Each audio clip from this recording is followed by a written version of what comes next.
Sai Ram, Sai Satcharitra, chapter 38. In the last chapter, we described Baba's Chavdi procession. In this chapter, we take up Baba's Handi, the cooking pot, disrespect of shrine, and cup of buttermilk. Preliminary.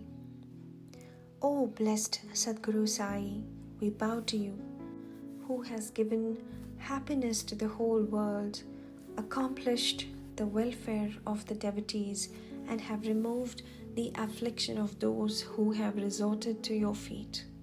By being very liberal and also being the protector and savior of the bhaktas who surrender themselves to you, you have incarnated yourself in this world to oblige the mankind and do them good.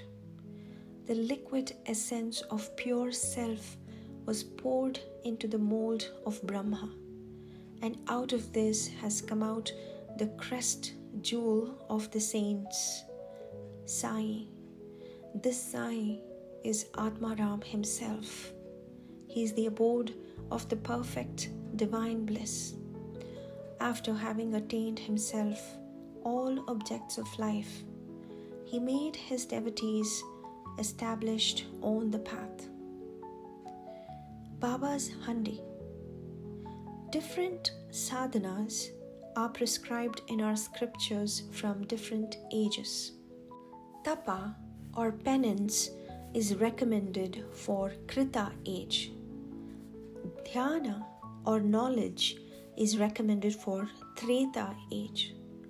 Yajna or sacrifice for the Dwapara age, and Dana or charity for the Kali age or the present age.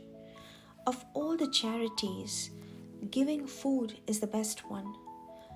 We are much perturbed when we get no food at noon. Other beings feel similarly under such circumstances. After knowing this, he who gives food to the poor and hungry is the best donor or charitable person. The Taittiriya Upanishad says that food is Brahma. From food all the creatures are born, and by food they live, and after having departed into food again they enter. When an Atiti or a guest comes to our door at noon, it is our duty to welcome him by giving him food. Other kinds of charities, that is, giving away wealth, property, and clothes, etc., requires some discrimination. But in the matter of food, no such consideration is necessary. If anybody comes to our door at noon, he should be served forthwith. And if lame, crippled, blind, and diseased people come, they should be fed first, and the able-bodied people and our relations afterwards. The merit of feeding the former is much greater than that of feeding the latter. Other kinds of charities are imperfect without this annadana or donation of food, such as stars without the moon, necklace without its pendant, crown without its pinnacle, pond without a lotus, bhajan without devotion, married lady without the kumkum mark, song without a sweet voice, or buttermilk without salt. Just as Varan excels all other dishes, Annadan is the best of all merits. Now let us see how Baba prepared food and distributed it to others. It has been stated before that Baba required very little food for himself, and whatever little he wanted was obtained by begging from a few houses. But when he decided to distribute food to all, he made all preparations himself.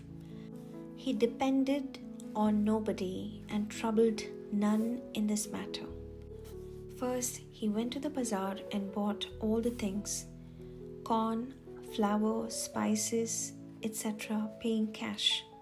He also did the grinding in the open courtyard of the masjid. He arranged a big hearth, and after lighting a fire, he kept a handi over it with a proper measure of water. There were two kinds of handis, one small and the other big. The former provided food for 50 persons and the latter for 100.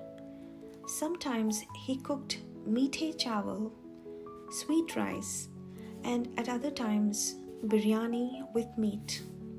At times, in the boiling varan, he let in small balls of thick or flat bread of wheat flour. He grinded the spices on a stone slab and put the thin pulverized spices into the cooking pot. He took all the pains to make the dishes very palatable. He prepared ambil by boiling jawar flour in water and later mixing it to buttermilk, and then boil both together. With the food, he distributed this ambil to all alike. To see whether the food was properly cooked or not, Baba rolled up the sleeve of his kafni and put his bare arm in the boiling cauldron without fear and churned the whole mass from side to side and up and down. There was no mark of burn on his arm nor fear on his face. When the cooking was over, Baba got the pots in the masjid and had them duly consecrated by the Mauli. First, he sent part of the food as prasad to Mahalsapati and Tatya Patil, and then he served the remaining contents with his own hand to all the poor and helpless people, to their heart's content. Really blessed and fortunate must be those people who got food prepared by Baba and served by him. Somebody may raise a point here and ask, did Baba distribute vegetarian and non-vegetarian food as prasad to all his devotees? The answer is plain and simple. Those who were accustomed to non-vegetarian food were given non-veg food from the handi as prasad, and those who were not so accustomed were given vegetarian meal. There is a principle that when a guru himself gives anything as prasad, the disciple who thinks and doubts whether it is acceptable or otherwise goes to perdition. In order to see whether a disciple has imbibed this principle, Baba at times put them on tests. For instance, on a Ekadashi day, he gave some rupees to Dada Kelkar and asked him to go in person to Korala and get meat from there. This Dada Kelkar was an Orthodox Brahmin and adhered to all Orthodox manners in his life.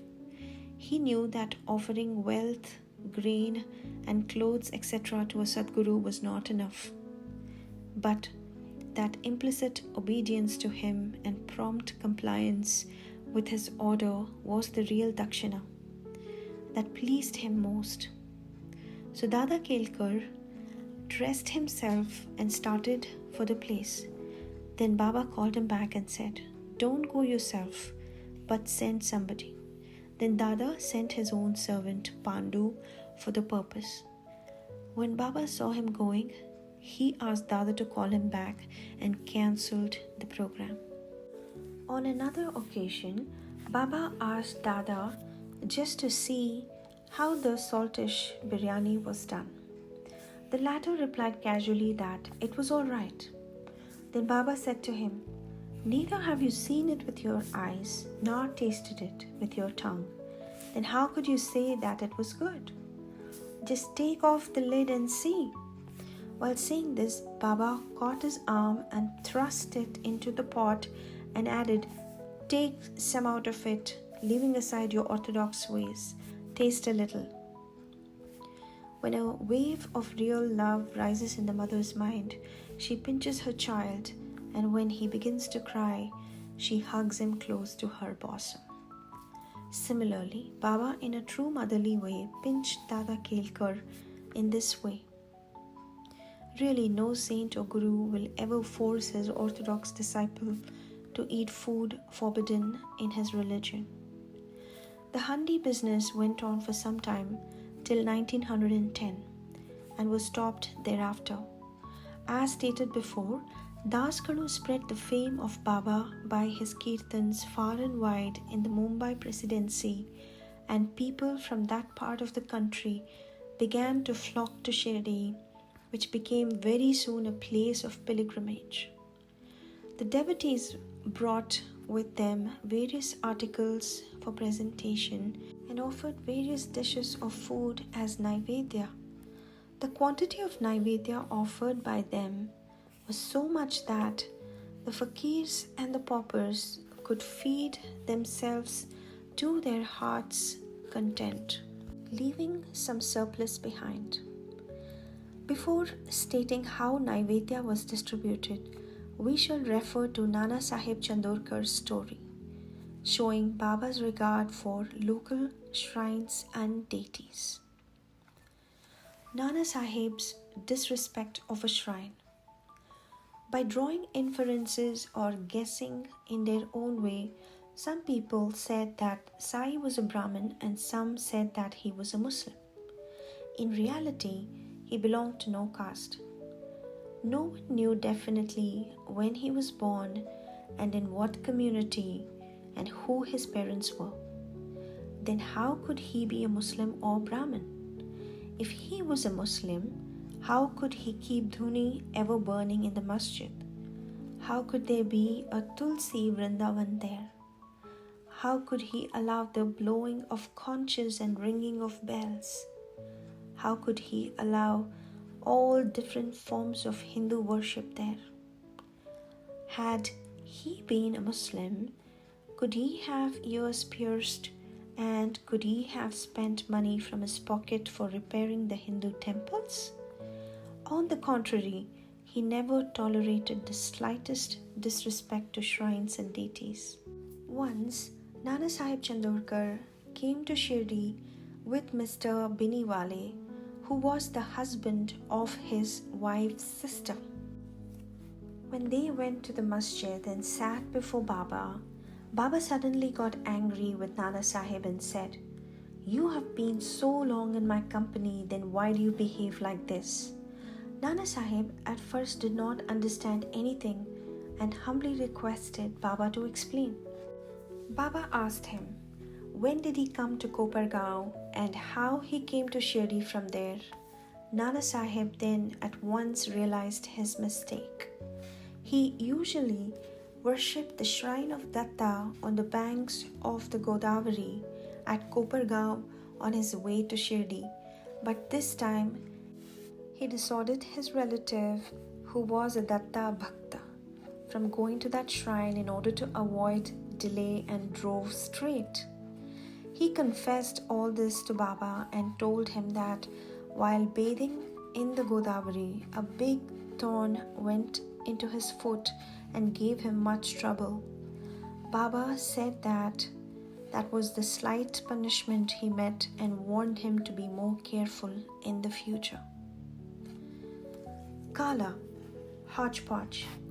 To revert to the distribution of the Naivedya, after the Aarti was over and after Baba sent away people with udi and blessings, he went inside and sat behind a curtain with his back to the nimbar for meals. With 2 rows of intimate devotees, one on each side, the bhaktas brought Naivedya containing a variety of food such as puris, mande, polis, basundi, sanza, fine rice, etc., and kept waiting outside for prasad consecrated by Baba.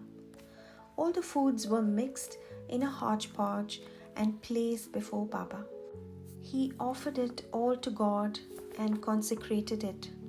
Then portions of the same were given to the persons waiting outside, and the rest was served to the group of devotees inside, with Baba at the center.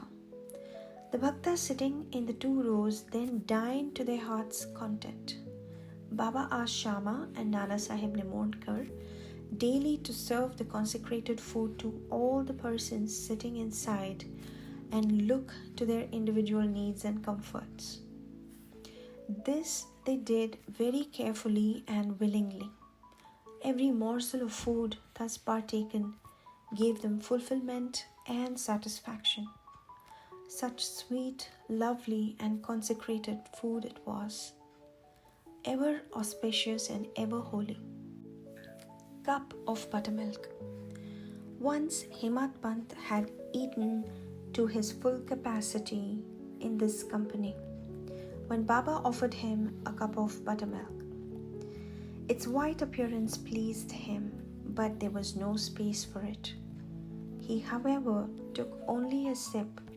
On seeing this faltering attitude, Baba said, "Drink it all. You won't get any such opportunity hereafter."